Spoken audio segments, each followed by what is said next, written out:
Okay, so it's only a real short walk down to my local river. Down here quite a bit actually. But this weekend is the British River Watch. I'm outside a lot, walking or doing whatever outdoor activity you like, really. Particularly walking though, because I think it slows you down more, so it's easier to observe things. You become very aware of the environment, and rivers particularly, you see lots of them, you see them in different states of condition. Some are good, some are not so good. Now my local river, it's improved over the last few years.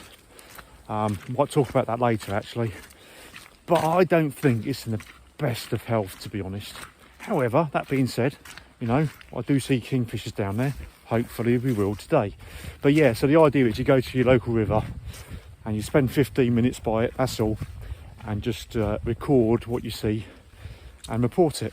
Anyway, so that's what I plan to do this afternoon, and you know, let's see what's around. I don't anticipate seeing much, to be honest, but that's what this is all about. It's not also about what you see, it's about what you don't see, because those trends will sort of show up the health of the rivers in the UK, whether they're brimming with life or not so much. Anyway, on to the Little River Darts.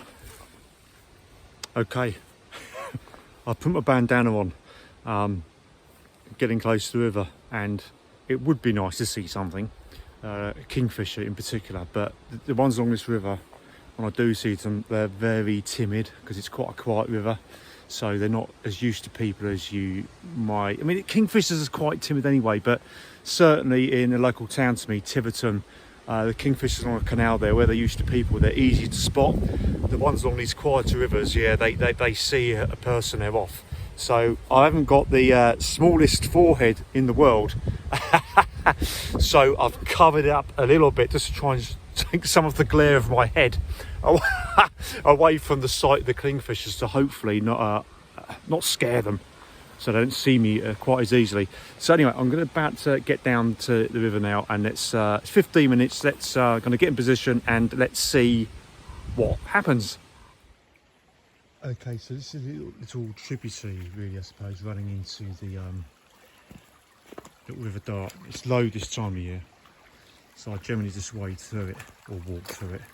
But this is going to be relevant to the survey, so I'm literally going to stop just 30 metres away, and cattle come down from these fields, and the one over there, to have a drink from the river, which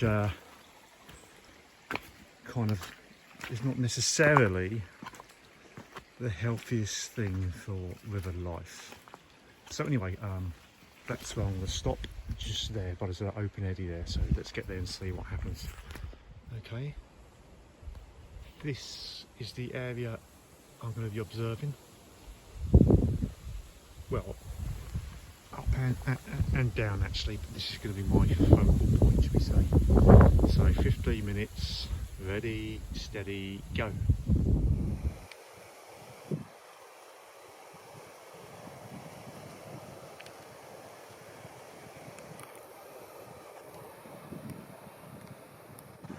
So all those ripples are hopefully the viewfinder. I managed to pick one or two out.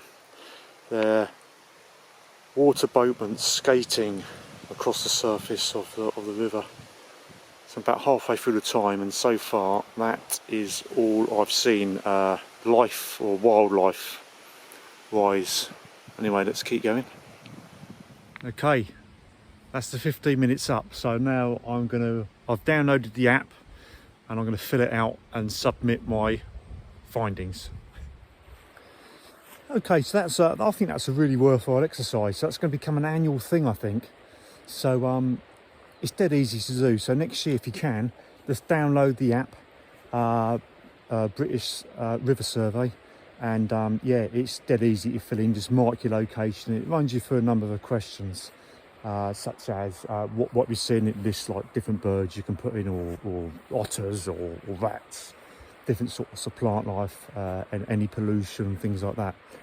But yeah, it's worth doing. So all we saw was the water boatman, and you've listed some trees and stuff like that. But so it's dead. It really is easy to do. It just walks you through. Anyone could do it.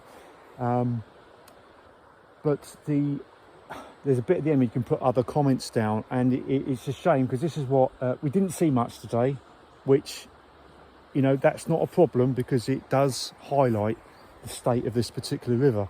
So over recent years, there's been some rewilding gone on, which has improved this river. But I mean, you can see that is still not great. You know, the bed of this river has got what I would describe as a very thin layer of brown slime, and that it just any plant life it's just swamped out. You know, there's a very, very small amount. What we have got now is kingfishers, dippers, trout, and that's thanks to some rewilding which has taken place in this local area. Not much, but it's made a big difference. So you imagine if a lot more places did that, it would just improve the health of this river massively, and then you multiply that up and down the country. You know, it's going to be really good. Unfortunately, and this is where it gets a bit tricky. You know, this river, it starts in Lowstone Moor and it runs through like a heavy agricultural area. Now we've got to eat, you know, whether you're vegetarian, meat eater or vegan, you know, we've got to eat. So it's a difficult balance to strike. But I think, unfortunately, as was demonstrated by over there, where the cows come down into the river to drink and they poo, and their poo gets washed down the river. Same thing happens like with muck spreading. You know, it runs off you've got a slopey field there, it runs off the fields into the river. So it's a difficult balance to strike. I'm sure there's ways that could be improved, but what the easiest improvement, I think, for the state of our rivers is for water companies to heavily invest in their infrastructure and their sewage treatment plants. But rather than profits going back to shareholders, you know, that money should be used to prevent dirty water going into our rivers. I think last year, South West Water alone, 90 megalitres of water. That's like 900 million litres or something like that, a megalitre is. Anyway, it's such a big figure, they've had to use megalitres, 90 megalitres of sewage, bosh, straight into the rivers. You know, it's ridiculous. Whereas if there's a decent system in place, that water just should be treated before it gets anywhere near a river. So that's where a massive improvement could be made. Agriculture, yeah, we've got to eat. That's a bit tricky. But where you could, with investment, cut out dirty water going into our systems, our rivers, our river network, what, you know, it astonishes me that we allow it to happen. But anyway, that's been a worthwhile 15 minutes. I'm going to have a little walk down the rest of the valley now. But yeah, so next year, if you can do it, I really encourage you, download British Water Survey, and yeah, dead easy to do.